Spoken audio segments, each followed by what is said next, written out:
មានឡើងchứស្ដាប់អូនសិនបងមែនទេប្តីមិននៅណាត់លោកគ្រូអានសភៅនៅក្នុងបន្ទប់លោកគ្រូចូលទៅពុបនឹងលឺពុបចឹងណាគេគេផ្ទះដៃផ្ទះអីគេរៀនគេអីហ៎ស្គូទេបងឯងផ្ទះដៃលឺអញ្ចឹងហើយរៀនរឿងអីនៅក្នុងបន្ទប់ហ្នឹងគាត់អត់ចេះអក្សរដូចអង់គ្លេសឬមួយចិនគាត់អត់ចេះហើយគាត់ឲ្យខ្ញុំជួយបរៀនកំងបានពីចិនជួយបរៀនកំងបានពីចិនបាទជួយកំងបានពីចិនតែថាប្តីខ្ញុំតន់ហ្នឹងគឺជារឿងយកច្រឡំប្តីខ្ញុំទៅខេត្តហើយខ្ញុំជាស្ត្រីទុនខ្សោយម្នាក់ឯងខ្ញុំហៅលោកគ្រូនឹងដើម្បីជួយជួសជុលទៅយកទឹកខ្ញុំនៅខាងក្នុងយកទឹកគ្នាចាចុះលោកគ្រូមិញប្រាប់ថាជួយកំងឲ្យបានចិនបរៀនឲ្យកំងឲ្យបានចិនមិនក៏មកជួសជុលទៅយកទឹកវិញលោកគ្រូថាខ្ញុំកំងឲ្យបានពីចិននិយាយខុសគ្នានេះអូខ្ញុំឲ្យគាត់មកជួសជុលទៅយកទឹកផងហើយនឹងបរៀនខ្ញុំកំងឲ្យបានពីចិនផងហើយតាំងពីប្រើវីតាមីនកំមុំសូវីអេសរបស់ម៉ែរួមនេះមកនិយាយពីថាអ្នកណាដឹងថាខ្ញុំមានប្តីនេះវាចុះខែរហូតហើយយើងនឹងវាចេះតែអាលមៀវខ្វះស្ពីវខឺអញ្ចឹងណាឥឡូវដាក់មកគ្រាប់ទៀតដល់ម៉ោងណែ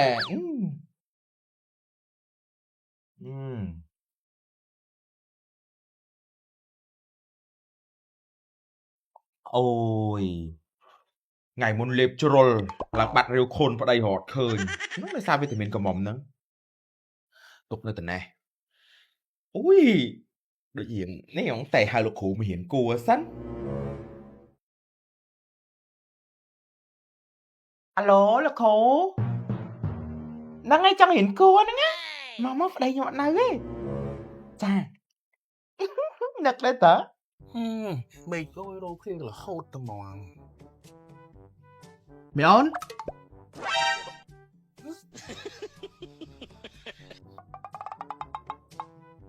អូលោកគ្រូតាជប់ទៅតែអូអត់ការទេទៅប្រាប់លេខវាសិនអាឡូបងភ័ក្រអីចាខ្ញុំឃើញលោកគ្រូចូលបន្ទប់ប្រពន្ធបងឯងហ្នឹងអូយបាយធ្វើការបាត់ប្រពន្ធបងឯងដូចមានសាហាវខាយបាយមកលឿនចាអូខេចាអូខេអូយនឹកស្មានសោះខ្ញុំរត់ច្បាស់100%តែមកបាយយកច្រឡំទៅមកបាយយកច្រឡំអត់ច្រឡំទេខ្ញុំឃើញច្បាស់100%មែនទេប្រពន្ធខ្ញុំណាចឹងបងមិនដែរគ្រូមានអីយើងបាត់ stress ដែរតាទៅធ្វើការធ្វើអីយើងរៀងហត់ទៅខ្ញុំមកចុះប្តីឯណៃទៅបានថ្ងៃអូប្តីខ្ញុំទៅខេត្តយូរមកទឹកអីបានមកទៅបាញ់ហ្នឹងអូមានឡើងchứអូឃើញអត់ស្ដាប់អូនសិនបងមែនទេអត់អញឃើញនៅក្នុង clip ប្តីអញឃើញនៅ clip ហើយនាងឯងបកែកបងស្ដាប់អូនសិនបងកុំស្ដាប់បងកុំស្ដាប់ទៅស្អីគេបរៀនស្អីហាលោកគ្រូបរៀនស្អីប្រពន្ធគាត់អត់មានគិតគូបរៀនអីមួយហ្នឹង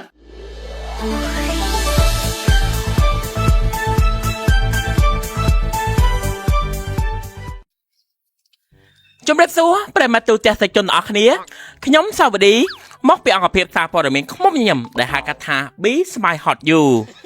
ប្តីមិននៅណាត់លោកគ្រូអានសភៅនៅក្នុងបន្ទប់ចង់ដឹងរ៉ាវបែបណាទៅជួបគាត់ទាំងអស់គ្នាជំរាបសួរបងចាជំរាបសួរបងជំរាបសួរបងបាទជំរាបសួរបង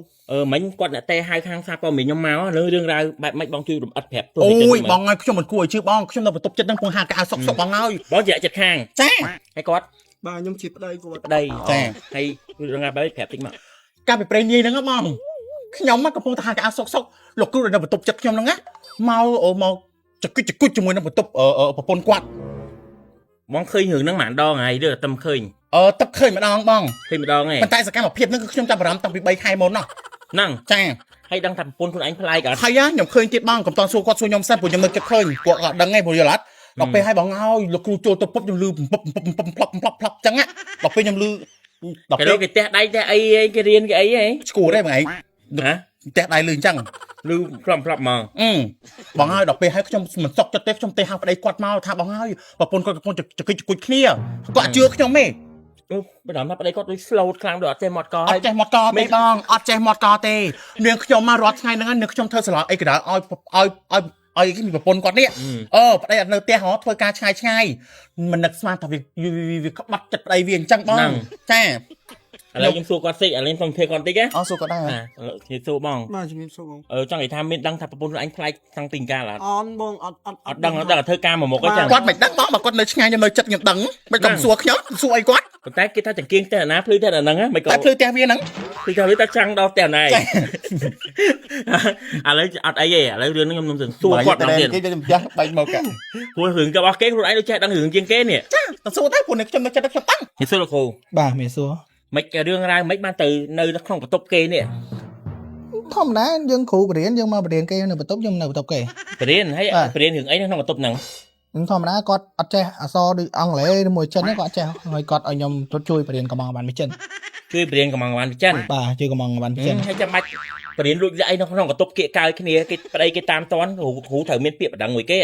ធម្មតាបើបរៀនគេឥឡូវខ្ញុំបរៀនមួយថ្ងៃអញ្ចឹងបើបរៀនខ្ញុំកាន់អញ្ចឹងបាយមើលមិនឃើញខ្ញុំបរៀនខ្ញុំមិនត្រូវអូនអូសចេះទិញខ្ញុំមិនត្រូវបរៀនបែបហ្នឹង អញ្ចឹងគ្រាន់តែជាករណីបរៀន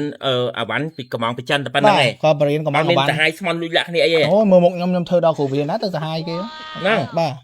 អញ្ចឹងចាប់ប្តីគេមិនក៏ដាក់ពាក្យបណ្ដឹងហើយណា បាទដាក់ លោកគ្រូទៅដោះស្រាយតាមផ្លូវច្បាប់មួយគេ ដាក់ទៅ ចាឥឡូវខ្ញុំទៅសួរពុនគាត់ទៀត បាទ ហេតុសួរអូន ថាជំរាបសួរបងក្មួយខ្ញុំ អូនអាចរៀបរាប់ប្រាប់ទស្សនិកជនតិចបានអត់មិនបានត្រូវមក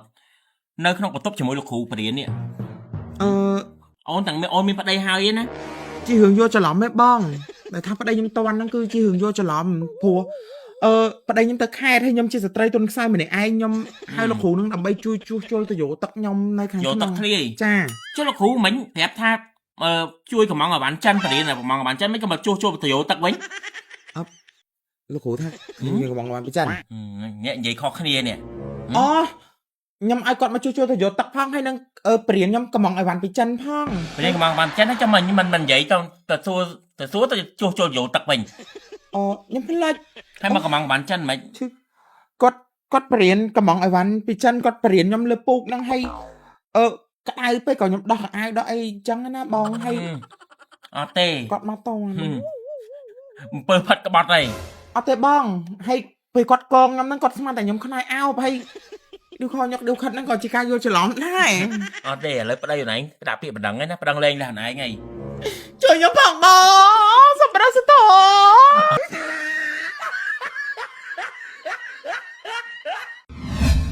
វីតាមីនក្រមុំ SOVF ធ្វើឲ្យស្ត្រីមានភាពជឿជាក់ដូចវ័យ20ឆ្នាំ